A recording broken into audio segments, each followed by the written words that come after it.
Building Committee, written by Ben-Tzion Spitz, narrated by Jennifer Kahen. Order! Can we have some order here? The 30 people in the large tent quieted down and turned to face the white-haired, heavy-set old man sitting at the far end of the tent. That's better. As you all may know by now, Moses has appointed me, Penuel, son of Al-Hesh, former architect of the Great Pyramid of Ramses, to organize the sanctuary construction effort. As the Israelite with the most design experience, it has fallen upon me to lead this effort. Excuse me for interjecting, Nathaniel, son of Tzuar, said, but my understanding was that Moses just wanted you to assemble individuals with the skill, talent, and interest in assisting the construction. He did not mention anything about leading. He just wanted you to convey the basics of the work, so we can get organized. My apologies, Prince Nathaniel. Penuel looked down. Your keen judging talents have indeed clarified the words of Moses, our teacher. I am certain that your own architectural experience will also be invaluable in our efforts.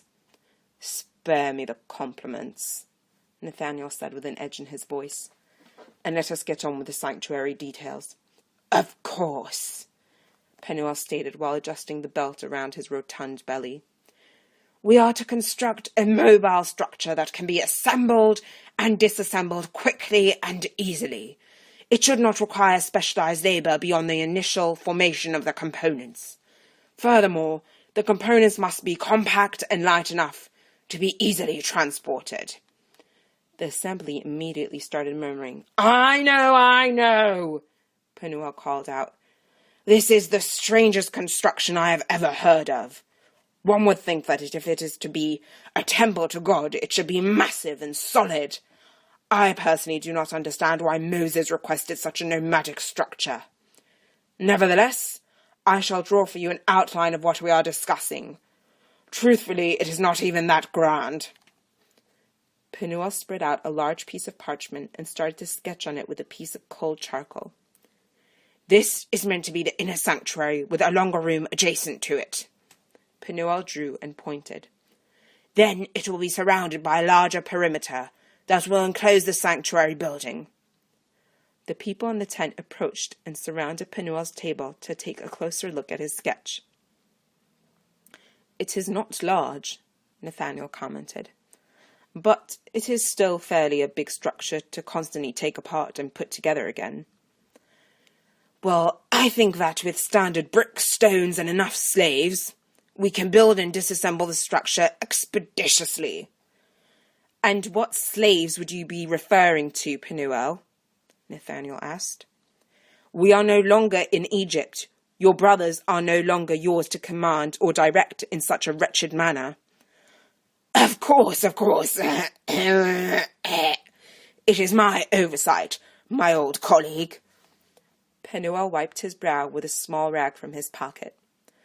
But I still do not see how we can reach these dimensions without intensive labor. A young man motioned. I think I know how.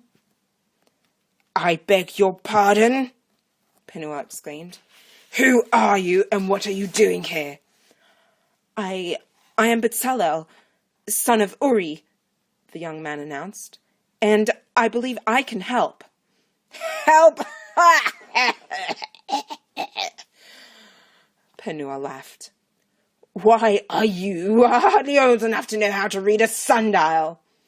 Let the boy speak, Nathaniel told Penuel. Very well, we do not have all day. Penuel glared at Nathaniel. What is it you want to say, boy? I know how we can build what Moses described, Betzalel said. You do now, do you? Penuel said with a raised eyebrow. Yes, we can use wood instead of bricks and stone, Betzalel explained. Wood? And where in this desert will we find good wood? Did you happen to pass an oak or a cedar as we walked through?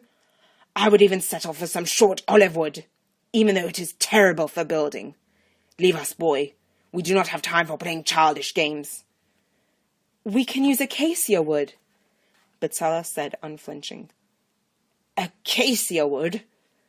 Penuel looked perplexed. That is too thorny for construction, and it will not be torn enough to use for roofing. It's not difficult to scrape off the thorns, Betzalel proclaimed. I have done it myself, and we can use skins for the roof. Skins for the roof? Are you mad? Penuel turned red. Get out of here now! I haven't the patience for any more nonsense. No, Nathaniel commanded. Betzalel should stay. So far, his suggestions have been intelligent, and I wish to hear more. There was an undertone of approval from the rest of the people in the tent, who were transfixed by the exchange. If the skins are sewn together well, Betzalel continued, and enough is left to hang over the sides of the wooden walls, then the roof will be tight, and it will appear as a perfectly flat roof, with no sagging. Or we could even tie the skins down. And what will the prodigy say about all the golden structures we need to supply? Penuel sneered at Betzalel. Those are incredibly heavy. Those can also be made out of wood, with gold plating, Betzalel explained, unperturbed. That way, we shall have the beauty of the gold with the lightness of the wood. But, what will keep the wooden beams for the wall upright? Penuel asked, wiping his profusely sweaty forehead and turning redder.